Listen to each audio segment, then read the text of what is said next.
আসসালামু আলাইকুম। আপনারা সবাই কেমন আছেন? দেখতে পাচ্ছেন আমি এখন ঝটপট করে ঘুম থেকে উঠলাম। উঠানোর পরে একটু মশারিটা ভালো করে গুছিয়ে রাখলাম। তো আমি জানলাটা খুলে আমার বিছানাটা গুছানো শুরু করলাম। তো আম্মু সকালে আমাকে তাড়াতাড়ি ঘুম থেকে উঠিয়ে দিল কারণ আজকে অনেক কাজ আছে।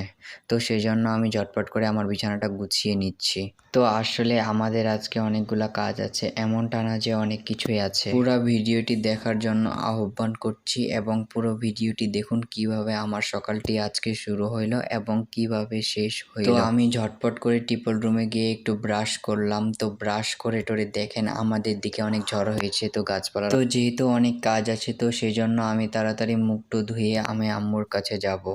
তো আমি ভালোভাবে মুখটা ফ্রেশ করে ধুয়ে নিচ্ছি। তো আম্মুর উন্না দিয়ে আমি ভালোটা মুখটা মুছে নিলাম এবং মুছানোর পরে চুলগুলো আঁচড়াই নিচ্ছি। তো এখন কিছু খাবো তো সেজন্য আমি মুড়ি বাইর করলাম। তো আব্বুর পকেট থেকে টাকা বের করে চলে যাচ্ছি আমি দোকানে।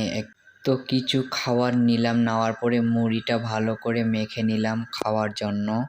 তারপরে ভালোভাবে মেখে আমি চলে গেলাম আম্মুর কাছে, দেখছি আম্মু চাউল পসরাচ্ছে। তো চাউলগুলো আমি নাপে নেওয়ার পরে আমি চলে গেলাম আলু নিতে, কারণ আমি আজকে আলু রান্না করব। তো সেই জন্য আমি সব কিছু নিয়ে নিচ্ছি যেন রান্না করার পরেও যেন আমাকে কিছু জিনিস প্রয়োজন না লাগে। তো আমি সব কিছু নিয়ে নিচ্ছি ভালো করে। তো আজকে আব্বু মিল থেকে চাউল কুটে এনেছে, তো আম্মু আজকে রান্না করতে পারবে না, তো সেই জন্য আজকে আমাকে রান্না করতে হবে। তো আমি আজকে আলু রান্না করব। পেঁয়াজ আর রসুন ভালোভাবে আমি ছেলে নিচ্ছি আর এখন ওইগুলো বাটতে হবে। তো সেই জন্য আমি সব কিছু আগে থেকে কমপ্লিট করে রাখছি।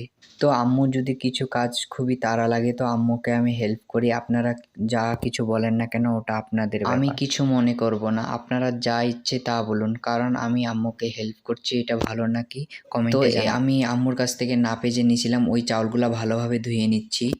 চাউলগুলো ভালোভাবে ধুয়ে নিলে ভাতগুলো অনেক ঝরঝর হয়, তো সেই জন্য আমি ভালো করে ধুয়ে নিচ্ছি। আম্মু আমাকে একটু গাইড করছে। তো এখানে আমি ডিম ভাজার জন্য তো সেই জন্য আমি কিচি কিচি করে পেঁয়াজ কেটে নেব। তো পেঁয়াজগুলো অনেক আমার চোখে ধরে, তো আমি সেই জন্য একটু তো এই দিক চুলো জ্বলতেছে আর এই দিক আমি সব কিছু রেডি করে রাখছি যেন চুলোটা আমার এমনিতে না জ্বলে। তো আমি সব কিছু রেডি করে রাখলে পরবর্তীতে আমি ডিমটা ভেজে নেব। তো ডিমটা তৈরি করার পরে এদিক দেখছি আলুগুলো হয়ে গেছে। এইদিক আমার বড় আম্মু আর আব্দুল্লাহ আমাকে একটু হেল্প করছে, কারণ অনেকগুলো আলু আম্মু তো কাজ করতেছে, তো আমাকে হেল্প করতে পারছে না, তো সেই জন্য বড় আম্মু হেল্প করলো।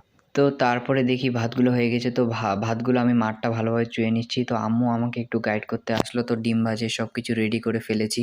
তো আলুটাতে আমি সব কিছু দিয়ে দিছি, ভালোভাবে বিছান করে নিব। তো আলুটাকে বিছান করানোর পর আমি ডিমগুলো ফেলে দিব। তো আমি আপনাদেরকে আগেই বলেছিলাম আমি আজকে ডিম আলু রান্না করব। তো আলহামদুলিল্লাহ আমি সব কিছুই রান্না করতে পারি, এমনটা না যে সব কিছু পারি না। তো আমি তরকারিটা ভালোভাবে করে একটু ভাতের ডেকটাকে নেপে নিব, কারণ অনেকগুলো আমি মাটুলে রেখেছিলাম যেন